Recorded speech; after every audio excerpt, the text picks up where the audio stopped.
শুক্রবার ইরানের বিভিন্ন স্থাপনায় হামলা চালায় ইসরায়েল। এতে পারমাণবিক স্থাপনা, আবাসিক ভবন সহ ক্ষতিগ্রস্ত হয় বিভিন্ন গুরুত্বপূর্ণ স্থাপনা। এর একদিনের মধ্যেই ইসরায়েলের ১৫০টির বেশি স্থানে ব্যালিস্টিক ক্ষেপণাস্ত্র হামলা চালায় ইরান। এ নিয়ে বিভক্ত বিশ্ব। বরাবরের মতো ইসরায়েলকে নগ্ন সমর্থন অব্যাহত রেখেছে পশ্চিমারা। সরাসরি ইরানে হামলা না করলেও ইরানি হামলা প্রতিহত করতে গুরুত্বপূর্ণ সামরিক সহায়তা দিয়েছে ওয়াশিংটন। এমনটাই জানিয়েছে মার্কিন সংবাদ মাধ্যম ও প্রতিরক্ষা সূত্র। ইউরোপীয় কমিশনের প্রেসিডেন্ট উর্সুলা ভন ডার লায়েনও ইসরায়েলের আত্মরক্ষার অধিকারকে সমর্থন জানিয়ে বলেন, সবারই এখন সর্বোচ্চ সংযম দেখানো উচিত। ইসরায়েলি প্রেসিডেন্ট আইজ্যাক হারজগের সঙ্গে ফোনালাপে তিনি এই বার্তা দিয়েছেন। কানাডার প্রধানমন্ত্রী মার্ক কার্নিও ইসরায়েলের প্রতি সরাসরি সমর্থন জানিয়েছেন। বলেছেন, ইরান আঞ্চলিক শান্তির জন্য হুমকি, আর ইসরায়েল আত্মরক্ষার অধিকার রাখে। ইরানের পারমাণবিক কর্মসূচি দীর্ঘদিন ধরে উদ্বেগের কারণ দাবি করে বলেন, ইসরায়েলের উপর ক্ষেপণাস্ত্র হামলা আঞ্চলিক স্থিতিশীলতা নষ্ট করছে।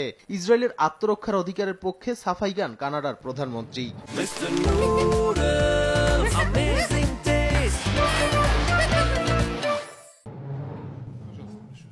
অন্যদিকে ইরানে ইসরায়েলের হামলার তীব্র নিন্দা জানিয়েছেন রুশ প্রেসিডেন্ট ভ্লাদিমির পুতিন। টেলিফোন আলাপে ইসরায়েলের প্রধানমন্ত্রী বিনিয়ামিন নেতানিয়াহুকে অবিলম্বে সংঘাত বন্ধের আহ্বান জানান তিনি। সেই সঙ্গে যুদ্ধবন্ধে মধ্যস্থতার প্রস্তাবও দেন রুশ প্রেসিডেন্ট।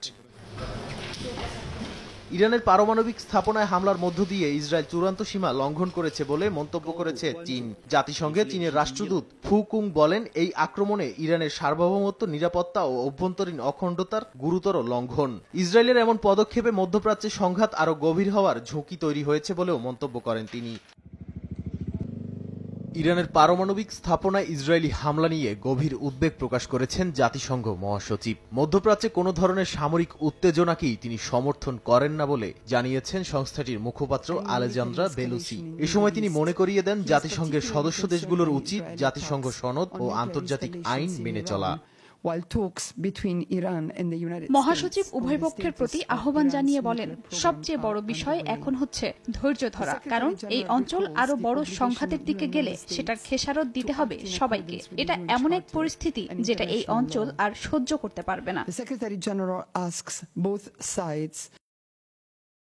এই পরিস্থিতির কূটনৈতিক সমাধানের আহ্বান জানিয়েছেন কাতারের আমির Sheikh Tamim bin Hamad Al থানিও। প্রেসিডেন্ট ডোনাল্ড ট্রাম্পের সঙ্গে ফোনালাপে তিনি বলেন, এখন দরকার রাজনৈতিক সংলাপ ও উত্তেজনা প্রশমনের পথ খোঁজা।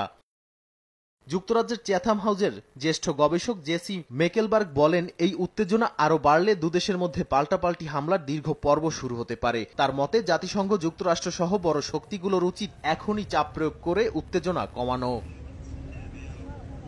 নাদিম মারজান, সময় সংবাদ।